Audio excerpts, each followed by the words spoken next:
The Quran says, you are busy piling up, calculating, developing your careers, your money, your occupation, your wealth, until you visit the graves. Think about it. When was the last time that you went to a funeral? Was it your mother? Was it your father? Was it your grandfather? Was it your uncle? Was it your cousin? Was it your friend? Was it your wife? Was it your husband? The last time that you visited the grave, when you went to a funeral and you saw that person whom you loved that was laughing, crying, live, boasting, wealthy, educated, denying, arrogant, whatever they were. What was the demeanor of the people when you walked in that funeral home? When that person was stretched out in their last suit? What was the demeanor? Were the people cracking jokes? Were they dancing? Were they clapping and singing songs? No. Silence. Melancholy. Trauma. Why? Because every person that walked in that room, seeing that person stretched out, the first thing they thought about was not the person. The first thing they thought about was that one day this will be me. So Allah said, Alhaakumut takathur. All of us, all of you are engaged in running your mouths, doing your business, multiplying, buying houses, cars, business, whatever you're doing. And when you're told about God, religion, life, morality, you're saying, look, I ain't got no time for that. I ain't got no time for that. I don't want to hear that. I don't even believe in God. Matter of fact, I don't even know if I'm going to die, and if I do, maybe I'm coming back again. As a matter of fact, science is so sophisticated that I think really that they're on the verge of being able to solve the whole thing of death soon. We ain't got to die. If we got enough money, we don't even have to die.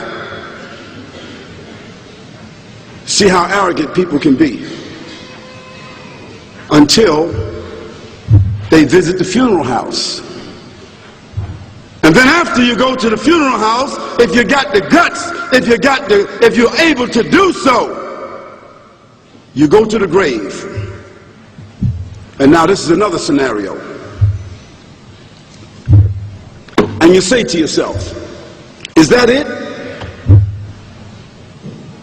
I mean, 50, 60 years, scraping, struggling, scheming, lying, stealing, fornicating, jumping up and down, begging, working, and this is the end of it?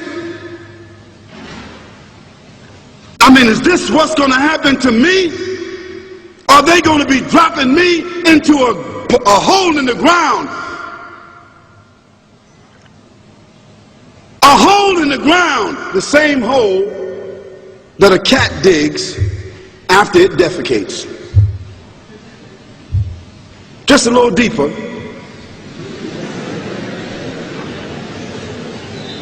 But for the same reason. The cat digs a hole because the cat has dignity.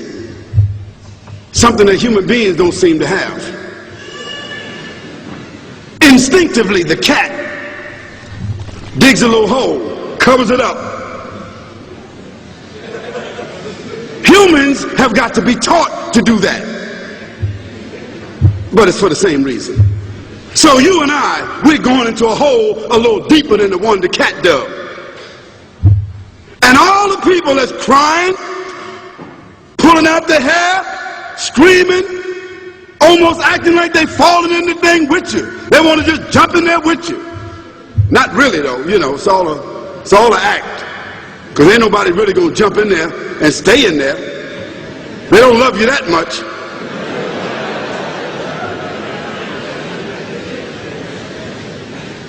And then after all the shoveling get done, and they fill it up, and the box, you can't even see the box no more, the coffin that cost $5,000. I don't know what did they burn somebody in a $5,000 coffin for? I mean, if I was a funeral director, after they left, I would dig them back up and put them in another box and take that box back.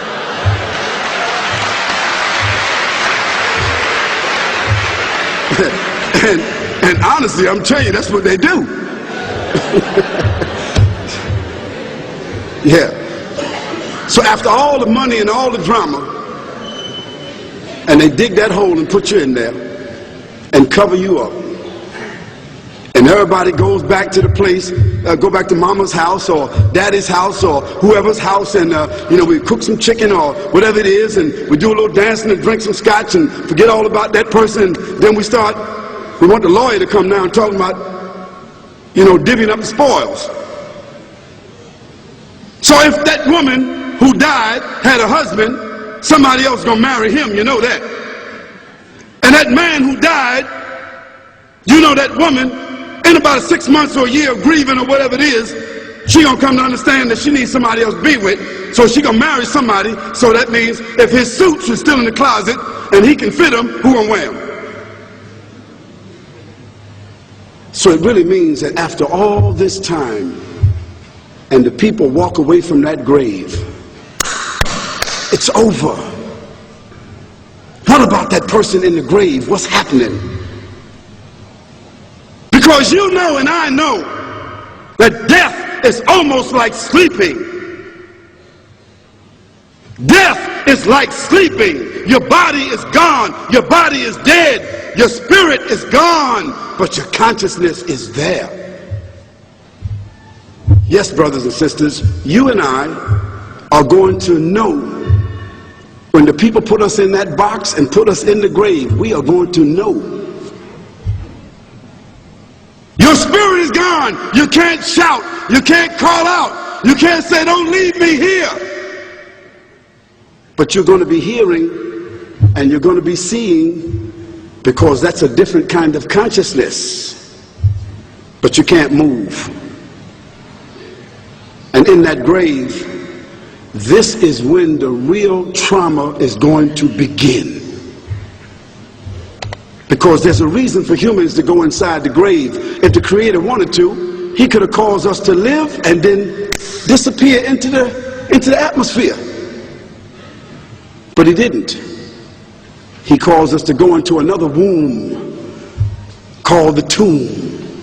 You started out in the womb of your mother, and you wind up in the womb of the earth called the tomb. From the womb to the tomb. This is the whole trip. And this is what you have to think about. That grave is going to be a place of drama and trauma. A place where you're going to be questioned before you're resurrected. And brothers and sisters, do you think that human beings that have the ability to take a piece of earth, dig it up, irrigate it, put down seeds, plant corn, whatever the case might be, the corn comes up, they harvest the corn, then after that what happens? They cut it down, dig it up again, put new seeds in there, and what happens after that? Comes back up again. What happens in the winter? All the leaves fall off the trees and the earth goes dead. And what happens in the springtime? The water comes, generates the earth again, germinates all over again, new grass, new leaves, new flowers, new fruits. So Allah says, and a sign for them is the dead earth. After that, we give it life. And then you eat the fruits from that. So Allah says, the one who gave you life in the beginning, is He not able to give you life all over again in order to judge you? Yes, certainly. You may want to deny it because you don't want to be judged.